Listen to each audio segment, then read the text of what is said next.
Hello बच्चों, जियो के एक नए वीडियो में आप सभी का स्वागत है। बच्चों, हम अभी तक मानव जन्म से संबंधित सारी बातें कर चुके हैं, या कहें तो हम आपके जन्म से संबंधित सभी बातें कर चुके हैं। अब हम बात करते हैं जनन स्वास्थ्य की, रिप्रोडक्टिव हेल्थ की, कि जनन के साथ साथ आपके स्वास्थ्य पर उसका क्या प्रभाव पड़ता है। देखिए, जनन शास्त्र क्या होता है? एक विश्व स्तरीय एक स्वास्थ्य संबंधित एक संस्था है जिसको हम कहते हैं WHO, जिसको कहते हैं वर्ल्ड हेल्थ ऑर्गेनाइजेशन। इसके अनुसार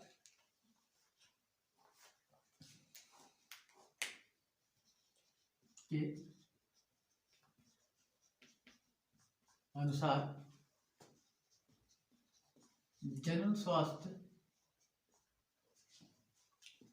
शारीरिक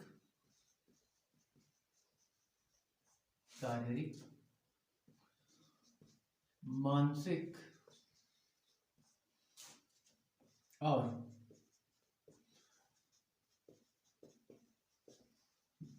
सामाजिक आधार पर निर्धारित होता है। जैसे अतः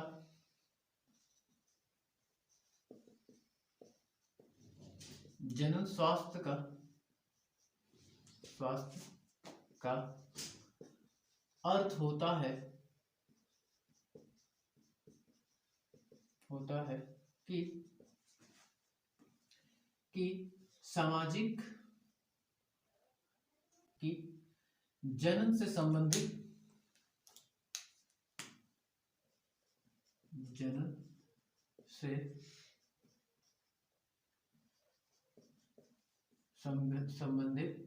संपूर्ण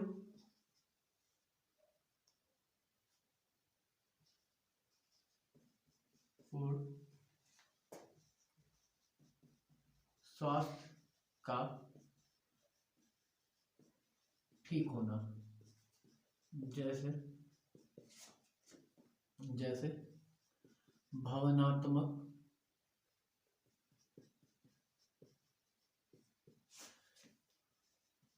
शारीरिक,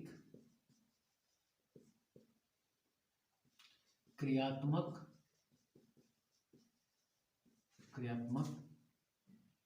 तथा सामाजिक स्तर पर स्वस्थ होना ही जनन स्वास्थ्य या स्वस्थ कहलाता है।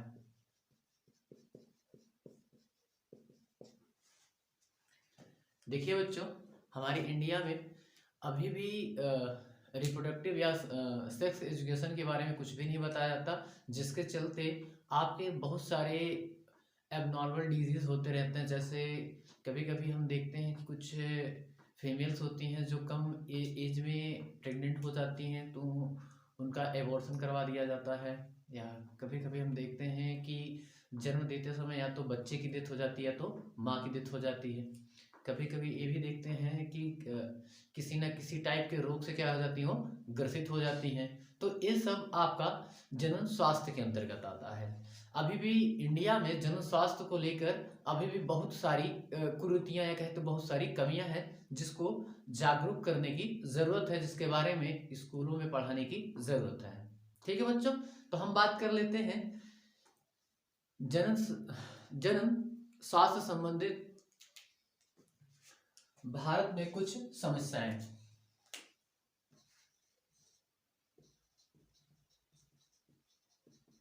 जनन स्वास्थ्य से संबंधित भारत में समस्याएं, ठीक है। जैसे इसमें बाल विवाह,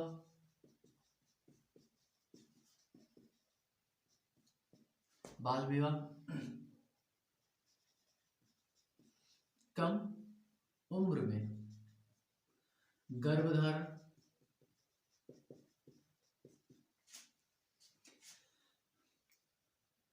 शिक्षा का अभाव,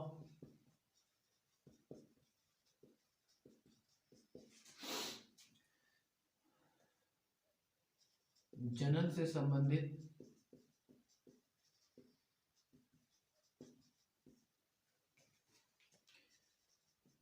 कोई भी जानकारी का ना होना,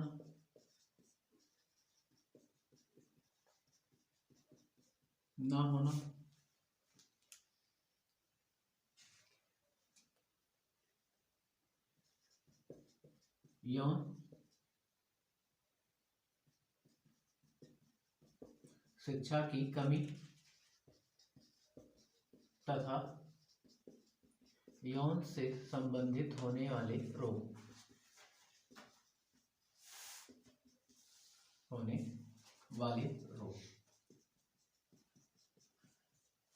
देखिए बच्चों, अभी भी इसमें कुछ समस्याएं हैं, जैसे आपका बाल विवाह अभी भी हमारे कुछ क्षेत्रों में अभी भी, खासकर गांव देहातों में आपका कम उम्र में शादी की जाती है, 18 से नीचे।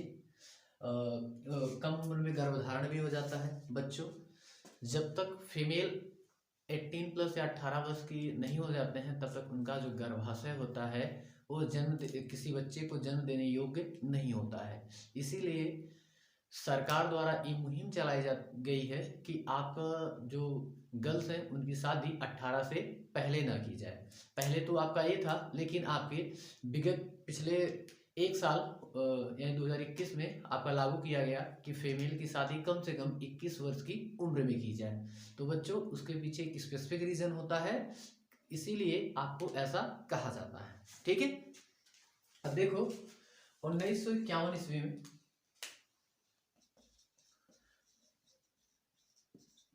1951 ईस्वी में राष्ट्रीय स्वास्थ्य ने जागरूकता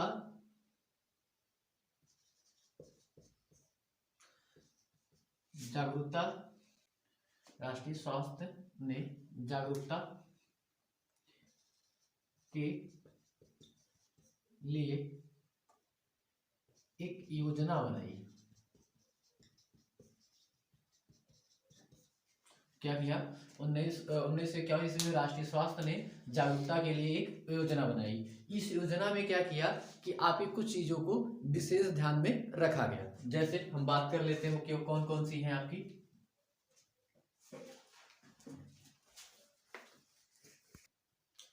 देखो बच्चों, 1951 ईस्वी में भारत सरकार ने परिवार नियोजन नाम पर जन स्वास्थ्य राष्ट्रीय कार्य की शुरुआत की, जिसे आपका परिवार कल्याण भी कहते हैं। इससे कुछ मुख्य उद्देश्य थे।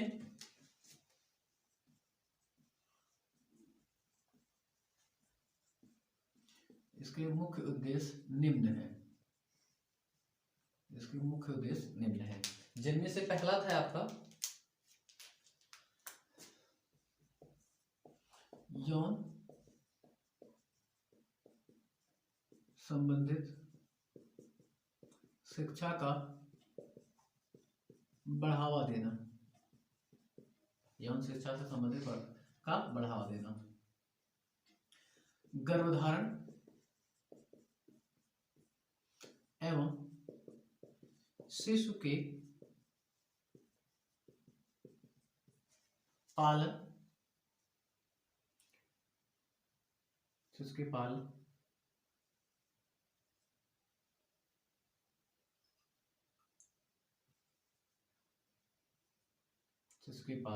क्या लिखना है यार, पालन की जानकारी प्रदान करना,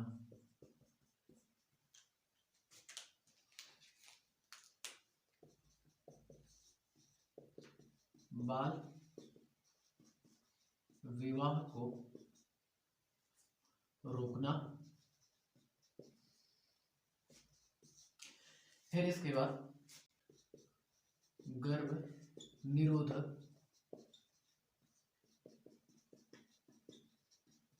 गर्भ निरोधक गोलियों के इस्तेमाल की विधि का ज्ञान कराना,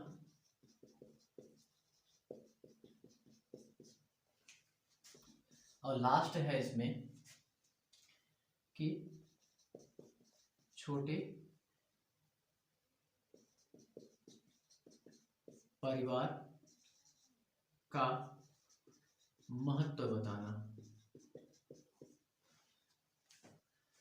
तो देखो बच्चों, 1951 में शुरू की गई परिवार नियोजन जन स्वास्थ्य राष्ट्रीय योजना में इतनी चीजें निम्नलिखित थी आपकी।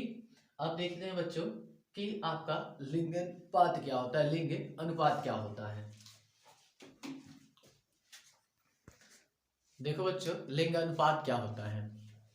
किसी समाज में प्रति हजार पुरुषों पर उपस्थित महिलाओं की संख्या को लिंग अनुपात कहते हैं। 2011 के जनगणना के अनुसार आपका जो सेक्स रेशियो था वो आपका 1000 पुरुष पर या 1000 मेल पर फीमेल की संख्या लगभग 940 या 960 के पास में थी। 940-960 के पास में थी महिलाओं की संख्या। लेकिन नई जनगणना के अनुसार ये आपका 2011 की है। लेकिन 2000 जो आपका 19 में हो रहा था, जब आपका लॉकडाउन लग गया, उस जनगणना के अनुसार, हालांकि जनगणना पूरी नहीं हुई थी, बट वो जनगणना कहती है कि इस समय 1000 पुरुषों पर लगभग आपका 1024 महिलाएं हैं। लगभग आप कितनी है, 1000 पुरुष पर 1024 महिलाएं हैं। इस समय आपकी महिलाओं की संख्या पुरुषों से थोड़ी सी बढ़ गई है। अब बच्चों इसकी डेफिनेशन की बात कर लेते हैं कि ये क्या होता है। किसी समाज में या किसी समिष्टि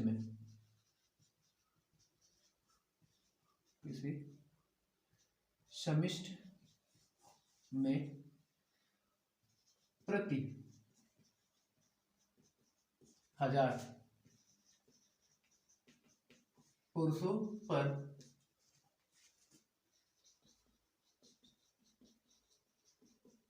महिलाओं की संख्या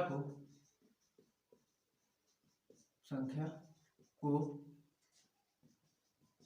लिंगानुपात कहते हैं या लिंग अनुपात कहते हैं।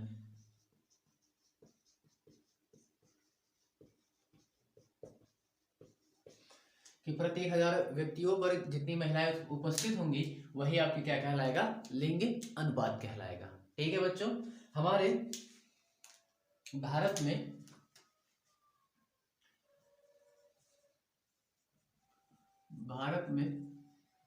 गर्भ के समय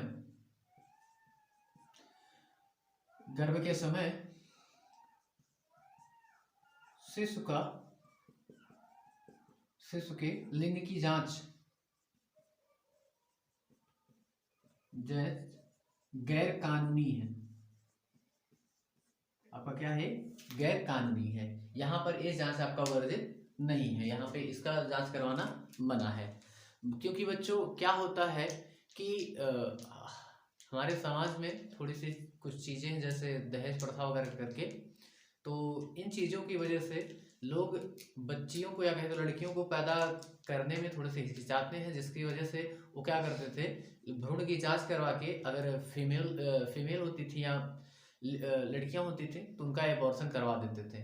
इसीलिए भारत सरकार ने इस पर क्या लगा दिया, आपका प्रतिबंध लगा दिया, इसको बैन कर दिया कि कहीं पर भी लिंग का परीक्षण नहीं किया जा सकता। ठीक है बच्चों, अब हम देख लेते हैं कि जनसंख्या बढ़ने से उसके क्या दुष्परिणाम हो सकते हैं और इस जनसंख्या को हम किस प्रकार से नियंत्रित कर सकते हैं।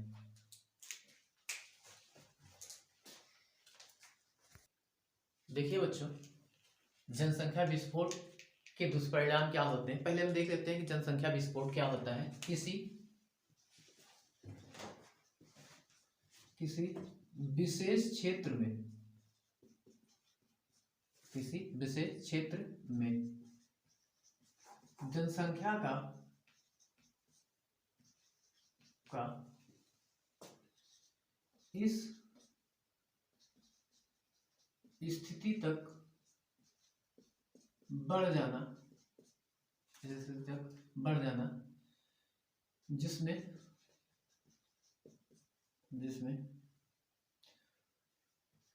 खाद्य पदार्थ, जल तथा अन्य प्राकृतिक संसाधनों की अपर्याप्तता या की कमी हो जाती है,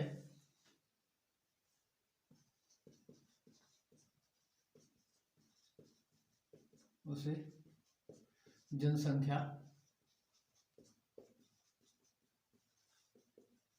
विस्फोट कहते हैं।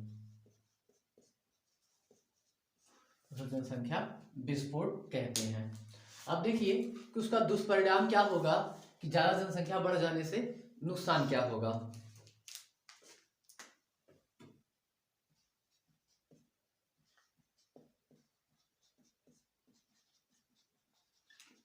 जनसंख्या विस्फोट से होने वाले दुष्परिणाम।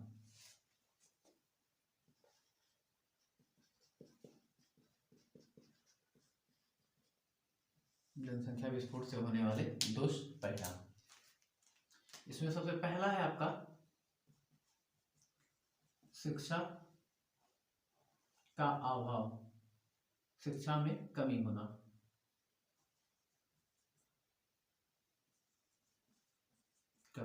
सबसे पहला चीज है।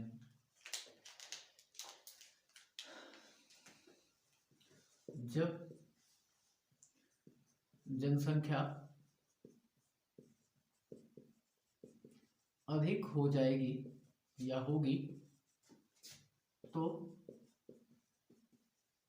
शिक्षण संस्थान कम पड़ जाएंगे जैसे स्कूल या विद्यालयों में छात्रों को बैठने के लिए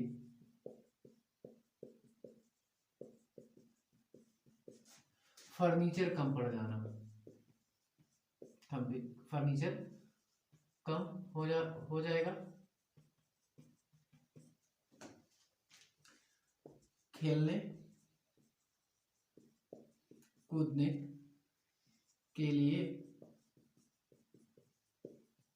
मैदान कम पड़ जाएंगे।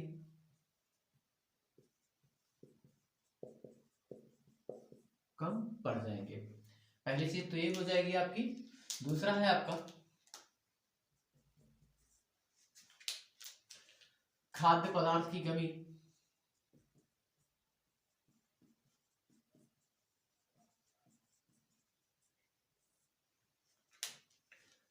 जो दूसरी सबसे बड़ी समस्या सामने आती है वो है आपका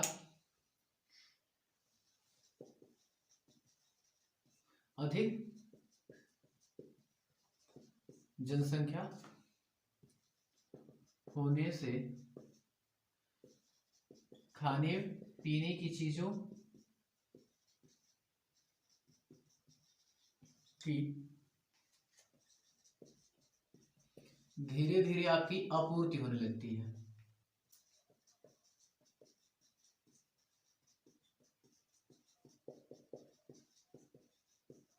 धीरे धीरे इसकी क्या होने लगती है, आपूर्ति होने लगती है। तीसरा रोजगार की कमी।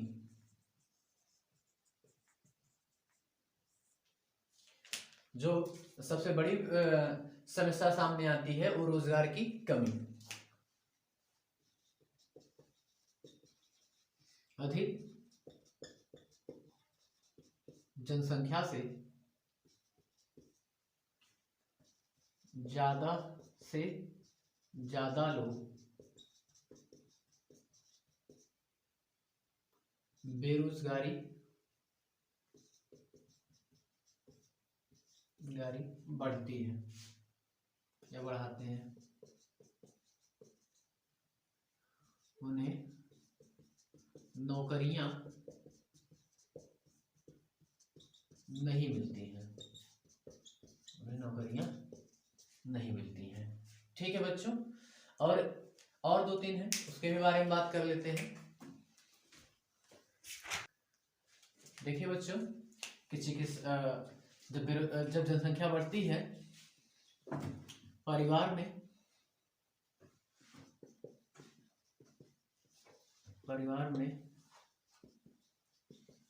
अधिक जनसंख्या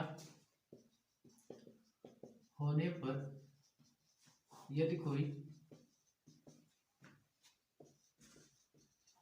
बीमार होता है तो उसका देखभाल ना कर पाने से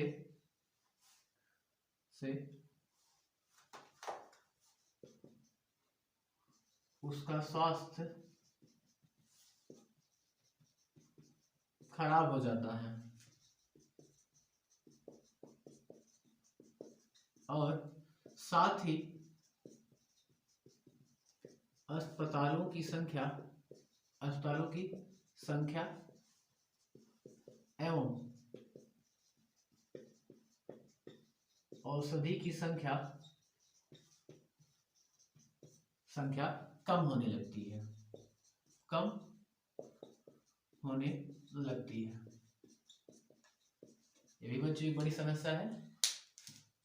और लास्ट है आपका निर्धनता या गरीबी।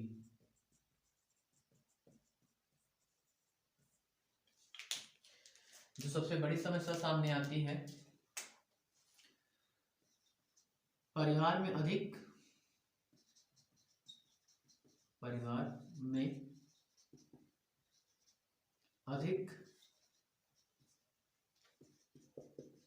लोग होने से निर्धनता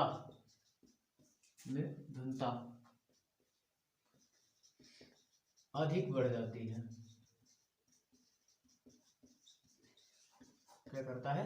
अधिक बढ़ जाता है। ठीक है बच्चों, तो इस जनसंख्या विस्फोट के दुष्परिणाम हो गए। अब बात कर लेते हैं जनसंख्या विस्फोट को किस प्रकार से हम रोक सकते हैं। बच्चों, जनसंख्या विस्फोट को सिर्फ मात्र एक तरीके से रोका जा सकता है, वो है परिवार नियोजन।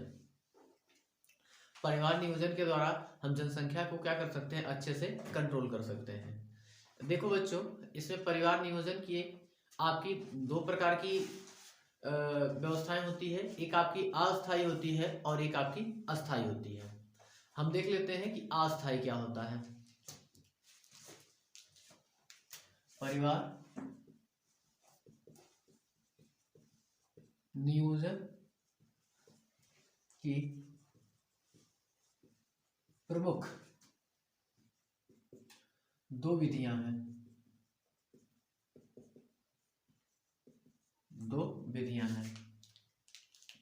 आपका पहला है अस्थायी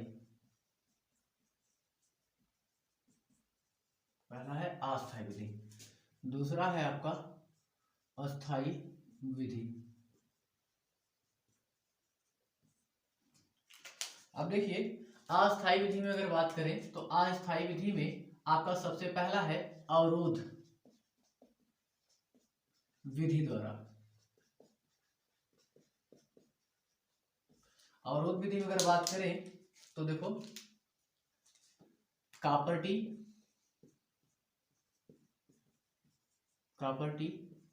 या लूप लगाकर कांडोम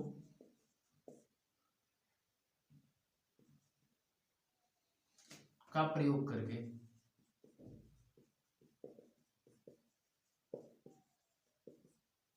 ठीक है बच्चों, देखिए कॉपर टी जो होता है फीमेल में लगता है, और कॉन्डोम की बात करें तो आपका मेल और फीमेल दोनों के लिए होता है। ठीक है बच्चों, दूसरा है आपका बच्चों, दूसरा है आपका प्राकृतिक विधि द्वारा।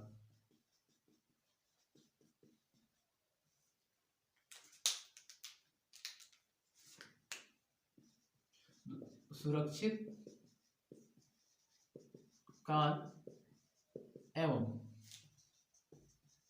धैर्य पूर्वक यौन संबंध द्वारा हम क्या कर सकते हैं, जनसंख्या वृद्धि पर नियंत्रण कर सकते हैं। तीसरा है आपका हार्मोनल या गर्भ निरोधक गोलियों द्वारा, गर्भ निरोधक गोलियों द्वारा। अब देखिए आपका ये क्या होता है, आपका मालाडी, सहेली तथा पल्स आदि औषधि द्वारा गर्भधारण को रोका जा सकता है।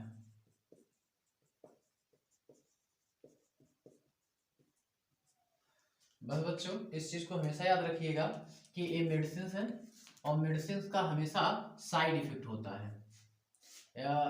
ऐसा नहीं है कि मालाडी, सहेली या पल्स ये तीनों में से कोई भी औषधि आप गर्भधारण को रोकने के लिए बार बार खाते हैं तो इनका बॉडी पर साइड इफेक्ट बहुत ज्यादा पड़ता है। सबसे अच्छी विधि क्या है आपका, अवरोधक द्वारा या आपका प्राकृतिक आपका विधि द्वारा सुरक्षित काल में यौन संबंध बनाना, यानी कि उनके पीरियड्स को ध्यान देकर संबंध बनाना, और जब भी संबंध बनाए तो थोड़ा ध्यानपूर्वक। और तीसरा है आपका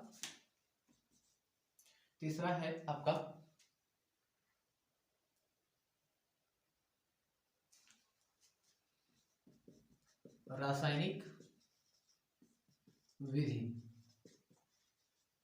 तीसरा है आपका रासायनिक विधि। इसमें क्या होता है, शुक्राणुओं और अंडाणुओं को रसायनों द्वारा नष्ट करके, इसके द्वारा भी आपका परिवार नियोजन की या जनसंख्या विस्फोट को क्या किया जा सकता है, आपका रोका जा सकता है। अब बच्चों बात कर लेते हैं अस्थाई विधि की। अस्थाई विधि की बात करते हैं तो एक होता है आपका नलबंदी बंदी, ठीक है, और दूसरा होता है आपका नसबंदी। ठीक है, जो देखो बच्चों यह महिलाओं में होता है, यह महिलाओं में किया जाता है।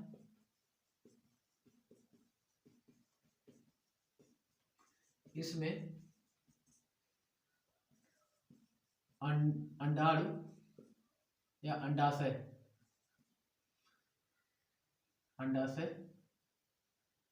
और गर्भाशय को जोड़ने वाली नली को काट दिया जाता है।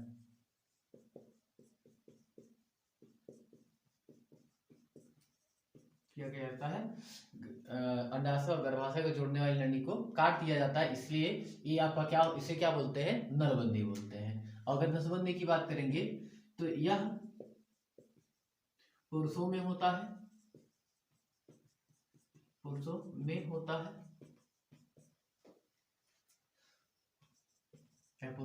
है। इसमें वृषण और शुक्राशय के बीच की नस को काट दिया जाता है।